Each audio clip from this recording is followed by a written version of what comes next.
Hey guys, it's Danny. Well, it's July, so it's time to recap the orchids in bloom for the month of June, and oh boy, what a poor month June has been in terms of orchid flowers.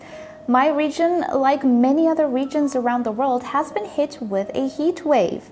And even though, yes, I do live in a hot country, and thank goodness we are used to high temperatures, so we have ACs and things of the sorts, I cannot say we're really used to these temperatures right now in June, and my orchids certainly were not prepared. We went from very cool, refreshing nights and warmish days to 40 degrees plus in the daytime and 30 degrees plus in the nighttime. There has been no break. It has been hot all the time. I actually live in the center of the island, and it's the hottest point on the island. And this had pretty dramatic consequences on everything that tried to bloom outside. All of the Cattleyas, all of the Vandas, very few of them actually managed to open their buds. Some of them aborted the buds in the sheath. Some of them tried to bloom, but the blooms are just melting away, literally. I tried to stay on top of watering as much as possible, but it wasn't really enough. No amount of water can actually account for the heat stress these orchids are going through right now. I'm seriously considering to bring them inside until the heat wave passes, but yeah, I'm gonna show you what I can today. But overall, it's been quite dramatic outside. Most orchids just aborted their flowers. Now, inside the grow room, obviously things are a little better. But as you may know, I don't actually run my AC in the nighttime. It would be way too much for me to handle financially. In the daytime I run it, but still in the nighttime the greenhouse reached over 30 degrees Celsius. So things weren't extremely happy either here, but they were better. The problem was we're going through some very busy times. All good, don't worry, but I just did not have the time to film these orchids when they were in their prime, and the flowers just faded faster due to the heat. So some orchids I didn't catch in bloom at all, so I missed them. Overall, bottom line, it's going to be quite a poor month. But anyway, hope you enjoy whatever's left of my blooms. But before we go ahead and see what has been in bloom and what I actually filmed, let's see which was the winning orchid as chosen by you last month. And look at that. Phalaenopsis Sweet Girl, Shiny Girl. And you know what? I fully agree with you because I have to say, I think it is my favorite. I'm not going to include the summer bloomers because I have some favorites that I want to show you today as well. But overall, for this type of Phalaenopsis, which produces a lot of blooms, this is my favorite. I just love that contrast with yellow and white. But anyway, with that said, it is time to look at the orchids that were in bloom in June. Don't forget to give this video a like if you end up enjoying it, and why not subscribe? I post 3 times a week. The show must go on, I say. Alright, so you might expect me to have a lot of Cattleyas in bloom, right? Yeah, they tried to bloom, but they didn't manage. So very few Cattleyas in comparison to last year, but here we are, Laelia Latona, which managed to produce some good-looking blooms. If you remember, she had some distorted blooms due to a treatment that I did with some hormones. Not a good idea, but I'm happy I did manage to see some of her blooms in their full glory. I'm sure next year, when all of those plant hormones will dissipate, she will look a lot better.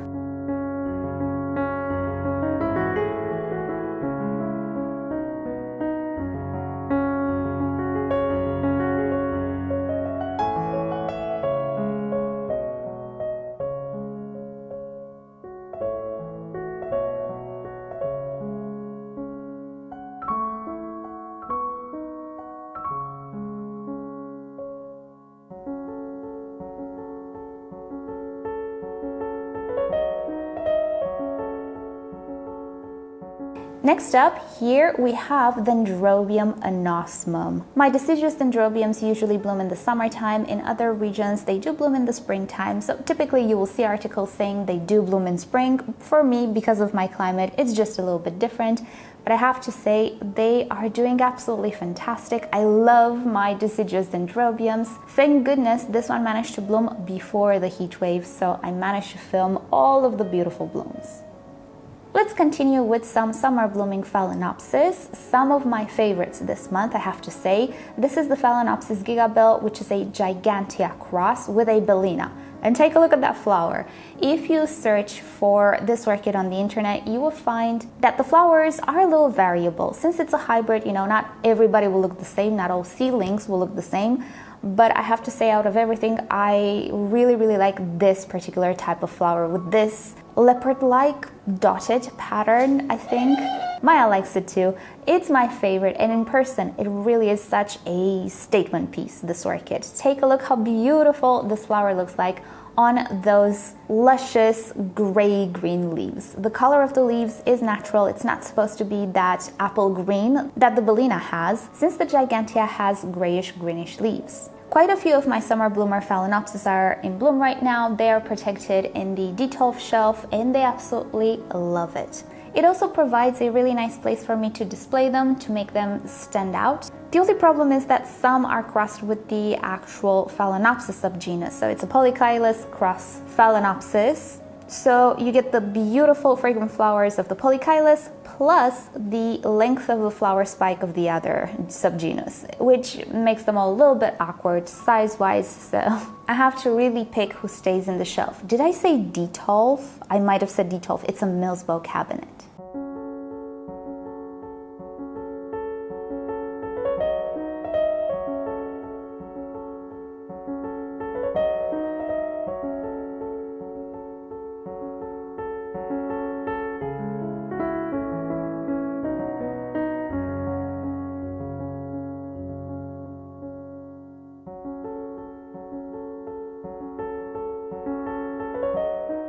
Next up, an orchid which, you know what, I will put on the list of extremely easy plants to grow for beginners. This is Coelogyne usitana. At the moment, pretty much the only Coelogyne that I have. I think I have another one, but it's a seedling. Yeah, oh boy, this orchid, I have put through a lot of stuff. I mean, a lot of stuff. It's an older orchid in my collection as well. I tried all sorts of treatments on it because it has sensitive leaves, so it's a great candidate for me to try substances and see how the most sensitive orchids react to that treatment. Anyway, bottom line, look at her. She's putting on blooms, she's recovering super fast, and trust me, when I say she's been through stuff, I really mean it. I am super comfortable saying this orchid is so suited for beginners. Obviously, if you know a thing or two about orchids, I find it to be very similar to Oncidiums in care, but I also find it to bounce back a lot faster than Oncidiums and suffer much less setback. I will be sure to make a care video for this orchid because I think I learned quite a bit trying to grow this orchid properly. Another nice surprise was the, I'm not sure how you call it now, I'm just gonna say Vanda Peaches, and I'm just gonna Google the proper name and put it on the screen. Due to the reclassification, I think it's a Vanda Peaches now, which is kind of weird because it's a cross between Ascocentrum and Neophoenicia. Anyway, she's in bloom once again, and isn't she pretty? I really like the display with that tall Repotme pot, but the only thing that I would change about it, now that I've grown it here for more than a year, is the quantity of sphagnum moss. I would definitely add more sphagnum moss to the mix than I originally did, just to provide a little bit more moisture, because it's really at the edge right now. It produced a lot of roots, which is great, but at the same time, it does absorb a little bit more water. So I think that if I put a little bit more sphagnum moss, it's just gonna help me out a little bit more with watering. Other than that, I love the setup. It looks so nice, so classy, and look at that. No algae anywhere in sight. Those slits are big enough to ventilate the pot, but not big enough to provoke a lot of algae issues for me.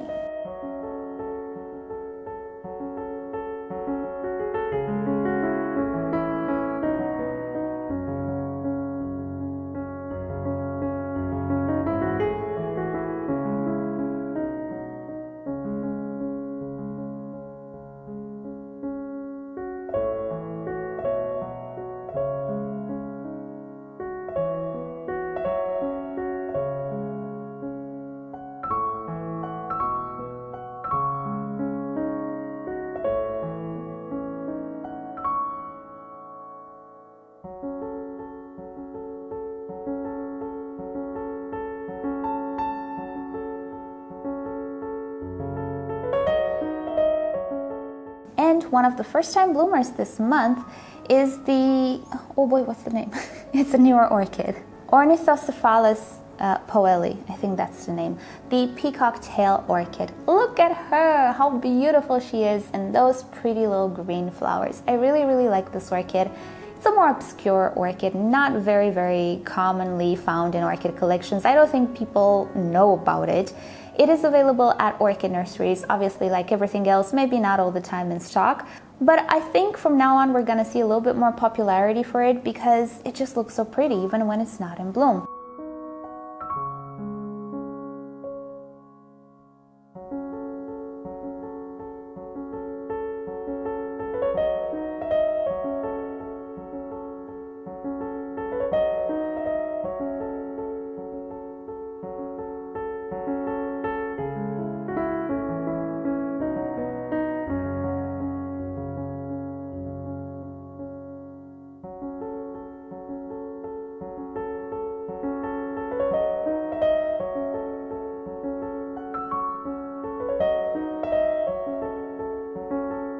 And surprise, look at that, we have a Dendrobium in bloom as well. It's the Dendrobium harveyanum. Why are you in bloom right now? I have no idea. It's one of my favorite Dendrobiums due to that beautiful golden yellow freely flower. Just look at it. I think, in my opinion, the smell is very similar to dandelions. Apparently, some people don't know dandelions have a fragrance. I seem to detect a fragrance in dandelions, which reminds me of this one. I don't know, I might be very biased because of the way the flower looks like. But this is totally not the season for this orchid to bloom. Apparently, it's a cooler grower. I have not experienced any fussiness to heat, although I don't keep it outside. But yeah, it apparently wants to bloom whenever it feels like, and I don't mind. I'm trying to make a good care tutorial. I'm trying to make things as patterned as possible for people. You know, we like patterns as humans, and this orchid does not have a pattern, which is weird. Hence why I cannot really make a care tutorial based on whatever I see on the internet because my experience is different. So I don't feel comfortable just saying lies. But anyway, it might just be something with my climate or environment. It should not be in bloom, but it is. And lastly, we have an Oncidium in bloom as well. This is Oncidium Twinkle, the red variety, a beautiful, very, very fragrant jewel. And it's one of the more hardy Oncidium Twinkles. Did you notice, for those of you who have multiple varieties, did you notice there is a difference between all of these varieties? For me, the red one and the, well, not white, the creamy white one are the hardiest. The very beautiful yellow one, not hardy at all for me. The cinnamon is the least hardiest, is that a word? The least hardy of them all. And I had two of them and I lost both of them. I don't know, is it just me or did I just have bad luck? Do you notice there is a difference between hybrids? Because I sure do. And it doesn't really make sense because they have the same parents. Let me know what you think about it down below in the comment section. So that is about it this month. As you can see, very, very poor month, and the destruction on the terrace is pretty substantial. I'm not going to show you everything because you're just not going to be able to tell that there were once flowers being attempted. But yeah, I haven't planned to extend, let's say, the Vischo shelving in my grow room and put proper grow lights, and I'm seriously considering to bring some of these smaller Cattleya orchids back into the grow room in the case that this year is just a very, very hot one. I have quite a few small Cattleyas which are looking horrible right now. They did not handle the heat wave at all. The bigger Cattleyas I see, they're more robust, but these miniature ones, which probably, yeah, most certainly have some Sophornites in their parentage, these ones did not enjoy it. They're currently in the grow room, which the grow room is very crowded. I don't know where to put them. So I'm thinking some of these orchids will not go outside this year because it's just not the year for them. And everything that has Sophornites, I have a funny suspicion they're not gonna handle this particular heat wave in my area right now. So I think some of the next videos will be of me trying to save some of these little Cattleyas.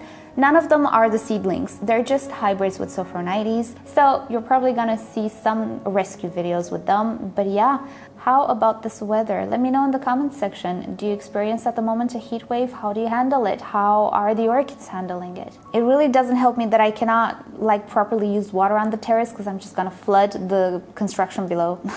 So that's one of the minuses of not having the garden. I would just put a sprinkler on these orchids if I had a garden, but I can't. So I guess that would be one of the solutions, but yeah, I don't know. I think I'm just gonna bring some of them inside because I don't know if this heat wave will end, when, or if it's gonna come back. Anyway, so that has been it for today. It is what it is. Hopefully next month will be a little better. But yeah, anyway, enough blabbing. Thank you guys so much for watching. Hope you've enjoyed this and hope you found some orchids to put on the wish list. More information on these orchids below if I have any tutorials on them. And with that said, I hope you have a great day. Subscribe to my channel for more orchid videos, tutorials, experiments, updates, and other fun orchid subjects. If you wish to support the channel, do consider becoming a member or visit the merch store linked down below in the description. You can also follow me on Instagram and Facebook. It's always nice to stay in touch there as well. And I'll see you next time. Bye!